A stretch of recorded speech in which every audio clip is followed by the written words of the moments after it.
तो welcome guys, जैसा कि आपको पता ही होगा कि आज हम बात करने वाले हैं रोंडा ब्रांड की फेमस बुक द सीक्रेट के पार्ट 2 के बारे में। तो आई होप कि आपने इसका प्रीवियस पार्ट ज़रूर देखा होगा।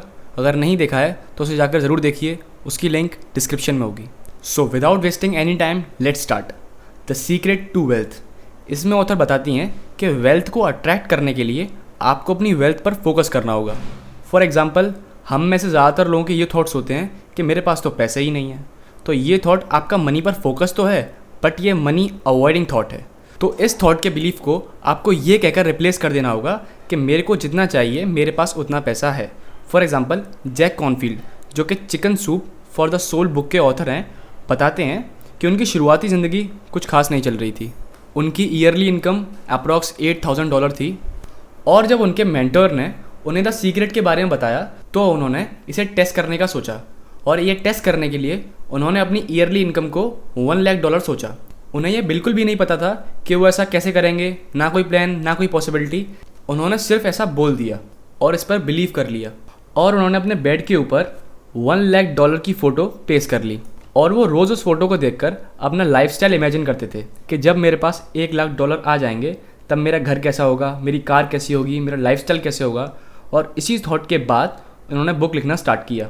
और बुक लिखने के बाद उन्होंने ये प्लान किया कि वो हर बुक को $1/4 की कॉस्ट पर बेचेंगे, और वो जब 4 लाख बुक्स बेच लेंगे तो उनके पास उनका डिज़ायर्ड मनी आ जाएगा। और इसके 1.5 महीने बाद वो न्यूयॉर्क के एक हंटर कॉलेज में स्पीच दे रहे थे, और वहाँ उनके पास एक वूमेन आई जो उनका इंटरव्यू लेना चाहती थी। और उस इंटरव्यू के बाद जैक ने $1 लाख तो नहीं, बट उस साल उनकी अर्निंग $92,327 थी। और इसके बाद जैक ने इस प्रिंसिपल को 1 मिलियन यानी $10 लाख के लिए यूज़ किया। और इसके बाद वो बताते हैं कि मुझे आज भी याद है जब मेरे पब्लिशर ने मुझे $1 मिलियन का चेक दिया था, और उन्होंने सिग्नेचर के साथ एक स्माइली भी बनाया था, क्योंकि उन्होंने आज तक इतना बड़ा अमाउंट किसी को नहीं दिया। So just think and attract your money. Secret number 2, secret of relation. इसमें ऑथर बताती हैं कि अगर आप चाहते हैं कि लोग आपको प्यार करें, आपको पसंद करें, तो सबसे पहले आपको खुद को प्यार करना आना चाहिए, खुद की रिस्पेक्ट करनी आनी चाहिए, तभी दूसरों से रिस्पेक्ट मिलेगी। So love and respect your self so that you can attract people who loves you and respects you. और अगर आपको अपने रिलेशन अच्छे बनाने हैं तो अपने पार्टनर की बैड क्वालिटीज़ पे नहीं, बल्कि उसकी गुड क्वालिटीज़ पे फोकस करें, क्योंकि जब आप उसकी गुड क्वालिटीज़ पे फोकस करोगे तो आप उसके अंदर की और भी गुड क्वालिटीज़ को अट्रैक्ट करोगे। Now secret number 3, secret of health.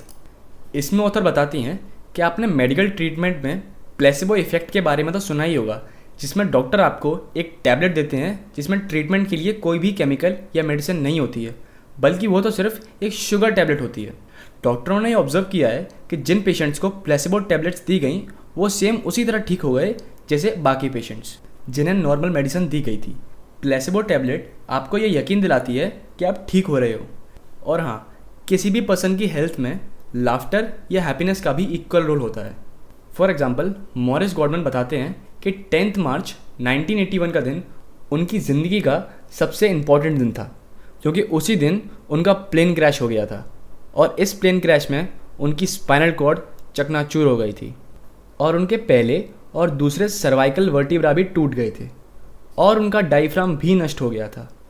वो सांस नहीं ले सकते थे, और वो कुछ निगलने के कैपेबल भी नहीं थे। डॉक्टर्स ने उनकी कंडीशन देखकर कह दिया कि वो अब कभी चल नहीं पाएंगे, और वो बस अपनी पलकें झपका सकते हैं। उन्हें रेस्पिरेटर पर रखा गया क्योंकि उनका डायफ्राम नष्ट हो चुका था, लेकिन मॉरिस के अंदर एक छोटी सी आवाज़ उनसे कहती रहती थी, टेक अ डीप ब्रेथ। और फिर कुछ ही महीनों में उन्हें रेस्पिरेटर से हटा दिया गया। उन्होंने क्रिसमस अपने घर पर सेलिब्रेट करने का सोचा, और खुद से कहा कि मैं हॉस्पिटल से घर तक अपने पैरों पर ही जाऊंगा। और इसके बाद उन्होंने इस बात को सोचा और अपने माइंड में एक पिक्चर बनाई, और उसे तब तक चेंज नहीं किया जब तक उसे रियलिटी में बदल नहीं दिया। और एक भी नेगेटिव थॉट जो उन्हें अपने गोल से भटका सके उसे अपने माइंड में एंटर ही नहीं होने दिया। और जब क्रिसमस पर अपने पैरों पर चलकर वो हॉस्पिटल से बाहर गए तो इस बार डॉक्टर को समझ नहीं आया कि कैसे हो सकता है, लेकिन इसे हम समझ सकते हैं। इसे कहते हैं पावर ऑफ अट्रैक्शन। इस पर मॉरिस गॉडमैन ने एक कोट भी दिया है, you become what you think. So now we are moving to our next secret, secret of world. इस सीक्रेट में ऑथर बताती हैं कि लोग जिन चीज़ों को अपोज करते हैं या जिन चीज़ों के अगेंस्ट होते हैं वो उसी चीज़ या सिचुएशन को अपनी तरफ अट्रैक्ट करते हैं। और इस सीक्रेट में डॉक्टर जॉन एफ डिमार्टिनी कहते हैं कि जब आपके अंदर की आवाज़ और विजन बाहर के सजेशन से ज़्यादा स्ट्रॉन्ग और क्लियर हो तो इसका मतलब है आपने अपनी लाइफ को बैलेंस या स्टेबल कर लिया है। आप में से कुछ लोगों के दिमाग में ये सवाल ज़रूर आया होगा कि अगर सब लोग इस सीक्रेट का यूज़ करने लगे तो क्या इस वर्ल्ड का सारा सामान ख़त्म नहीं हो जाएगा?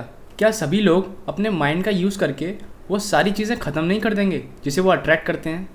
तो सीक्रेट के बारे में सबसे अच्छी बात यही है कि हर एक पैशन के लिए इस वर्ल्ड में मोर देन इनफ रिसोर्सेज हैं। किसी भी चीज़ की कमी या शॉर्टेज का तो सवाल ही पैदा नहीं होता। मुझे आप एक बात बताइए कि आपके सोचने की कोई लिमिट है? नहीं ना।